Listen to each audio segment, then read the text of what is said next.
one of the things we have to ask ourselves is, what time is it? Right? And clearly it's not 2024, right? So our planetary logos, the intelligence that is our planet, is also on a journey. And just like we go through cycles, just like we've gone through childhood and adolescence, like she is also unfolding. And so having a perspective of sacred world and appreciating that we and our spiritual journey as individuals and as a species is an integral part of her process. All right, so we don't separate actually what we need to do from what's happening for her. And so we are quite clearly going through a quickening process, right? That's part of much larger cosmic cycles. This is kind of taught about in the teachings related to the Wheel of Time, which we see in nearly every culture on this planet. And of course, there are these larger cycles, and during these larger cycles, certain capacities are built up, and then we kind of culminate in a transition phase. And we're in one of those transition phases right now, like a 24,000 year and 12,000 year cycle. So a lot of what's we're being asked to do is to align with how our planet is unfolding.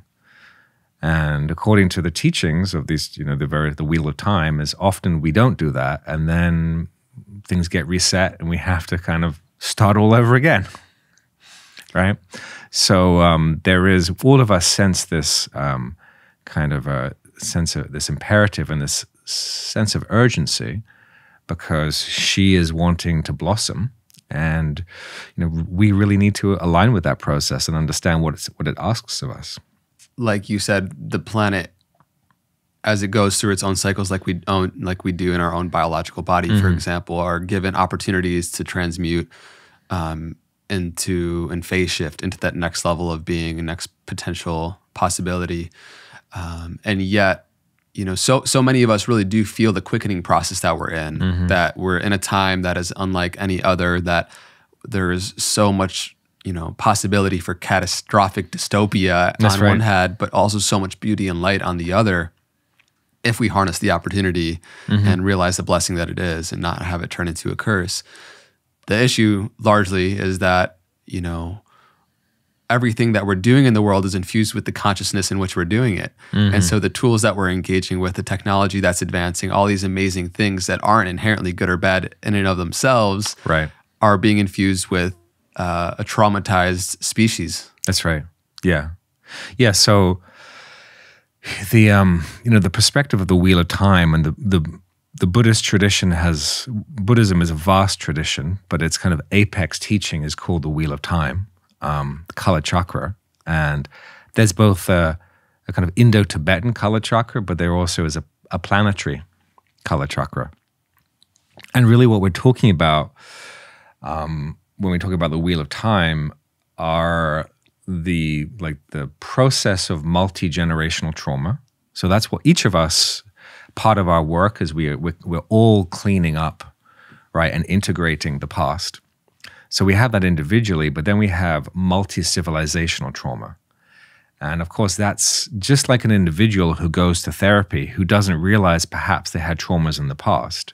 One of the challenges is we're in a civilization that doesn't really realize that there were perhaps previous civilizations and that we reached a point similar to this and then things didn't work out so well. So we have this cumulative effect of trauma related to particularly to this transition that we're facing right now. So we have the wheel of of individual trauma, so to speak, the wheel of like generational, civilizational, and planetary.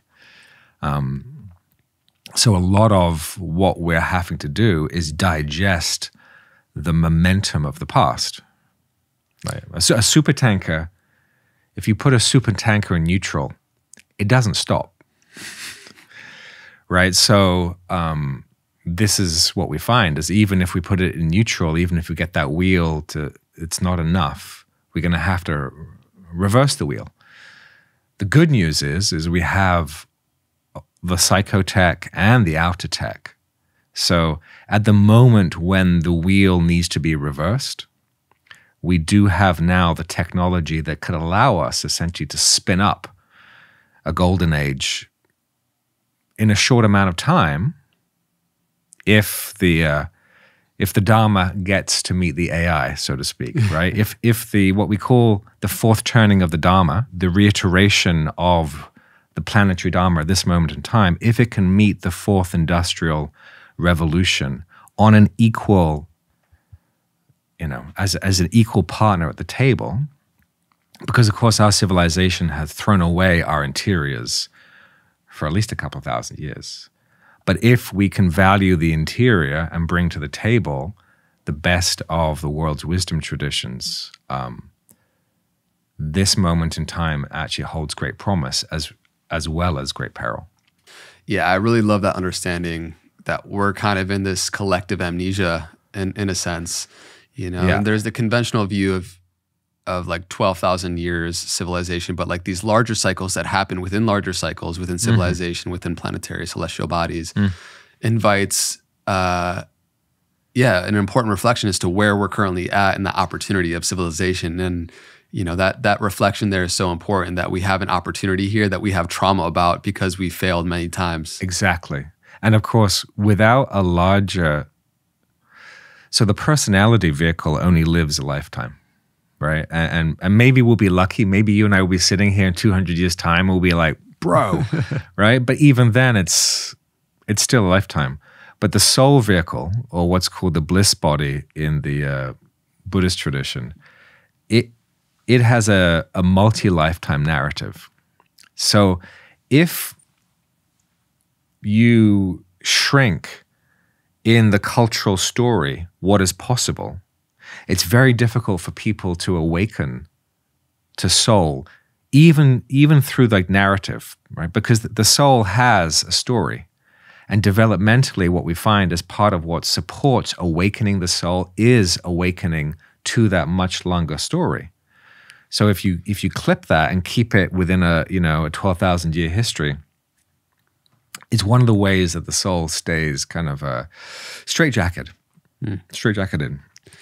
Yeah, that part of that process that keeps us in that slumber is these deeply embedded beliefs and mythos that are within culture that keep us stuck within, kind of blindsided to a grander horizon of what's possible within the human system and planetary system. And I've heard you share about how beliefs are psychoactive. Beliefs are psychoactive, yeah.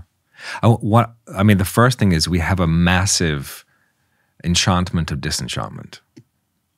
Massive, which means that, our listeners and viewers right now, while they're viewing and listening us, like there's this idea that you and I aren't actually connecting to them energetically, that we live in this kind of materialist, empirical, scientific, positivistic worldview, but actually there's so much more going on, right? And that enchantment has kept us asleep for thousands of years.